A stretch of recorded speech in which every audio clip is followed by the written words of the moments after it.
Abduqodir Husanov yana zaxira futbolchisiga aylandi.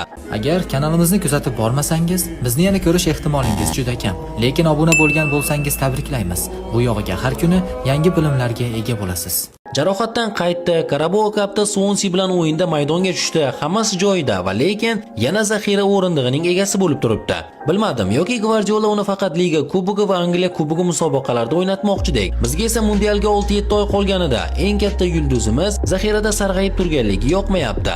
Axir biz birinchi marotaba jahon chempionatiga chiqdik. Bizning eng katta yulduzimiz Husanov ekanligi aniq, axir u Manchester City'da o'ynaydi. Lekin agarda u yaxshi formada mundialga bormasa, bu biz uchun juda ham yomon bo'ladi. Eldor Romadan ketdi va Istanbul Başakşehir'da o'zining shonli davrini o'tkazmoqda. Agarda jarayon shunday ketaversa, balki Husanov ham mana shunday qaror qabul qilishi yaxshiroqdir.